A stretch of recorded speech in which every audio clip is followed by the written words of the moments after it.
प्रिय बच्चों, आज आपके नागरिक शास्त्र के अध्ययन के लिए आपका टॉपिक है राष्ट्रीय विकास परिषद। राष्ट्रीय विकास परिषद क्या है?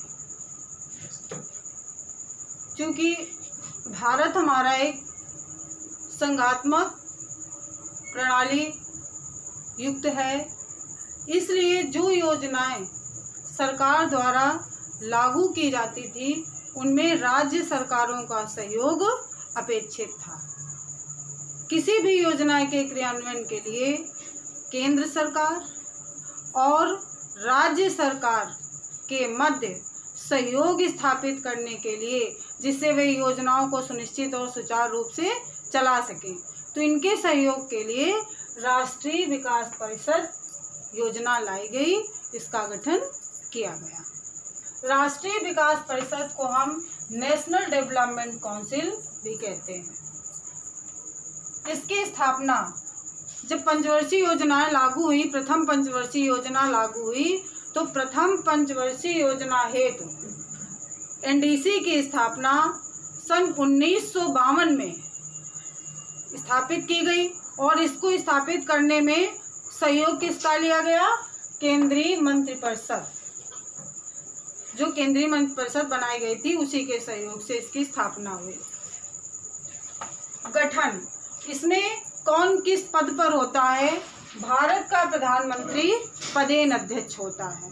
जैसे योजना आयोग में भी अध्यक्ष भारत के प्रधानमंत्री थे, वैसे इसमें भी भारत का प्रधानमंत्री पदेन अध्यक्ष। केंद्रीय कैबिनेट मंत्री, जो कैबिनेट के मंत्री होते हैं, सभी केंद्रीय के कैबिनेट मंत्री पदेन सदस्य होते हैं। इस विकास परिषद के पदेन सदस्य होते हैं। सभी राज्यों, भारत देश में जितने भी राज्य हैं और जितने केंद्र शासित प्रदेश हैं, इनके मुख्यमंत्री और मुख्यमंत्रियों के अलावा प्रशासनिक वर्ग में आने वाले लोग भी पदेन सदस्य होते हैं। योजना आयोग के, जो योजना आयोग बनाया गया था, योजना आयोग में जितने भी सदस्य थे वो भी इस विकास परिषद, राष्ट्रीय विकास परिषद के सदस्य थे। तो ये आपको पता हुआ इसके गठन में किसको कौन सा पद दिया गया? पदेन अध्यक्ष भारत के प्रधानमंत्री। पदेन सदस्य में कई प्रकार के लोग थे। कैबिनेट मंत्री के सदस्य थे, विभिन्न राज्यों के मुख्यमंत्री थे और योजना आयोग के जितने सदस्य थे वो भी थे। उद्देश्य क्या था? राष्ट्रीय विकास परिषद की गठन करने का मूल उद्देश्य क्या था? किन किन वर्गों में काम करना था? पंचवर्षीय योजनाओं के क्रियान्वयन में राज्यों का सहयोग प्राप्त करना, इनके द्वारा योजनाओं की क्या कितनी गतिविधि है, कहाँ तक पहुँचा, इस सब में राज्यों से वो सारे आंकड़े लेते थे, उनका सहयोग प्राप्त करते थे। नंबर सेकंड में है गरीबी निवारण तथा रोजगार के अवसरों को बढ़ाना। क्योंकि भारत में उस समय गरीबी की दर प्रतिशत बहुत अधिक प्रतिशत था, तो उस प्रतिशत को कम करके रोजगार के अवसरों को बढ़ाना।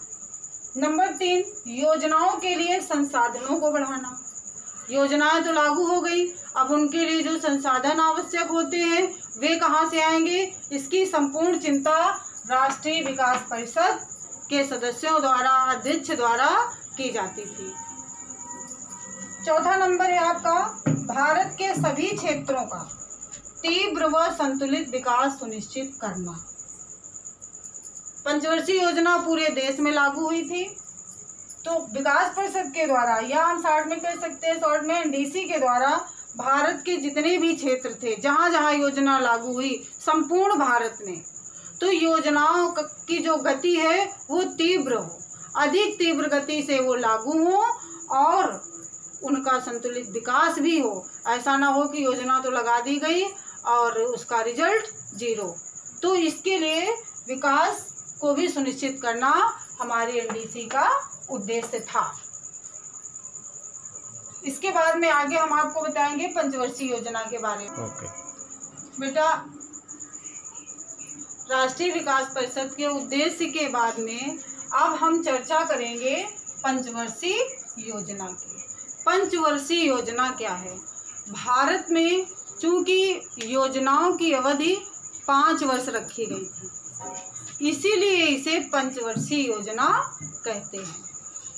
जो भी हमारी सरकार ने योजना तय की थी, उनके लिए पंचवर्षीय योजना का निर्माण किया गया। प्रथम पंचवर्षीय योजना 1951 में लागू हुई। वैसे तो पंचवर्षीय योजना के अंतर्गत आधारभूत बहुत सारे लक्ष्य उद्देश्य होते हैं, लेकिन भारत ने उनमें से कुछ कतिपय उद्देश्यों को ही अपनाया था। वो उद्देश्य कौन कौन से थे, मैं आपको बता रही हूँ। नंबर फर्स्ट था तीव्र आर्थिक वृद्धि। तीव्र आर्थिक वृद्धि के अंतर्गत राज्य की जो आय थी, प्रति व्यक्ति आय और वृद्धि में एक समन्वय स्थापित करना था। नंबर 2 में विभिन्न वर्गों तथा क्षेत्रों में संपत्ति व आय की असमानता दूर करना। जो भी डिफरेंसेस थे, जितने भौतिक संसाधन थे या कुछ वर्ग विशेष का अधिकार था, तो पंचवर्षीय योजना में उद्देश्य लगाया गया कि इसका लाभ हर वर्ग के नागरिक तक पहुंचे। तीसरा, कमजोर वर्गों के लिए सामाजिक न्याय लागू करना, क्योंकि प्राचीन समय में हमारे यहाँ जो कमजोर वर्ग के लोग थे, वे लोग जो उच्च वर्ग के लोग थे, उनके अधीन रहकर उनको काम करना पड़ता था। जैसे बंधुआ मजदूरी,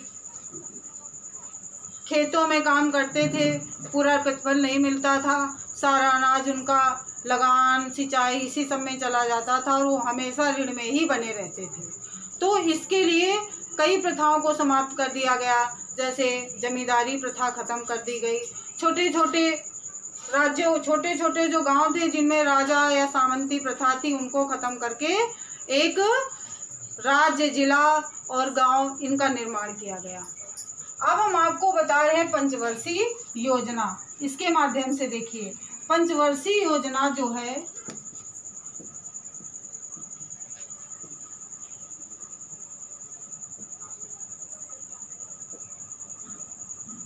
ली कहाँ से गई है? इसका जो उद्भव है वो सोवियत संघ से ली गई है।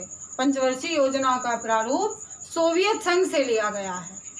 इसके अंतर्गत किससे ली गई है? ये सोवियत संघ।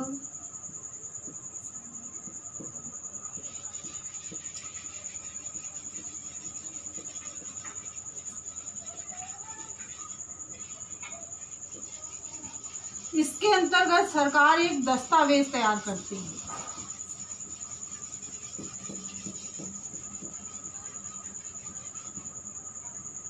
सरकार एक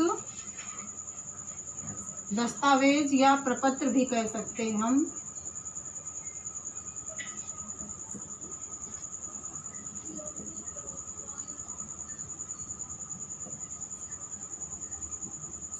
जिसके अंतर्गत कौन सा प्रपत्र तैयार करती है? जिसके अंतर्गत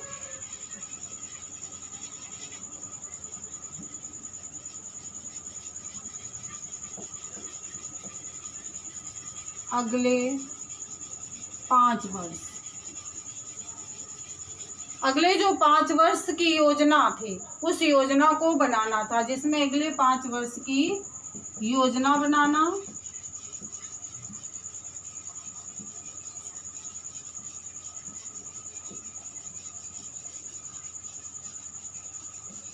तथा आय और व्यय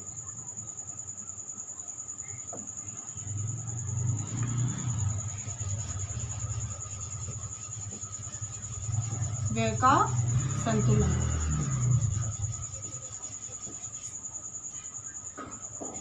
स्थापित करना।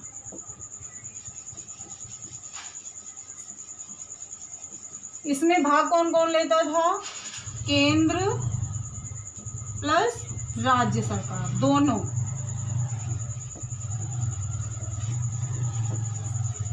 अब इसको हम ऐसे भी समझ सकते हैं। देखो, आपने इसको पढ़ लिया है।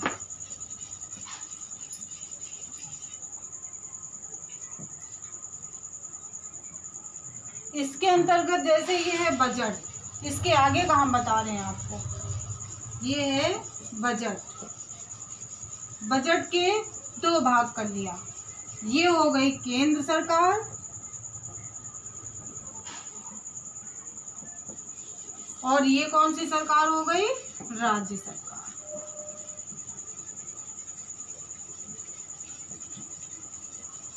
अब केंद्र सरकार का काम क्या था? योजना व्यय। योजना व्यय। और इसमें क्या था? गैर योजना व्यय दूसरी तरफ।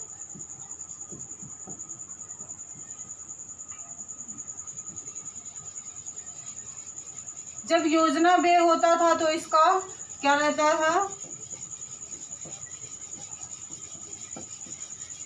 तय की गई प्राथमिकताओं को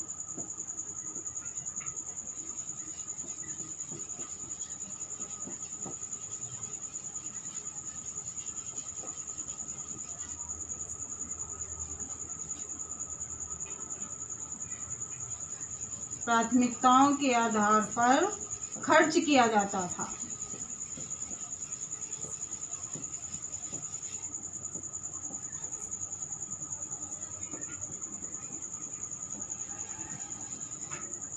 इन योजनाओं में जो फर्स्ट प्रायोरिटी होती थी, सेकंड प्रायोरिटी, उनमें पहले खर्चे होता था। और इधर क्या होता था? आमदनी के आधार पर हमें प्रतिदिन का खर्च मेंटेन करना होता था। तो कैसे? सालाना आधार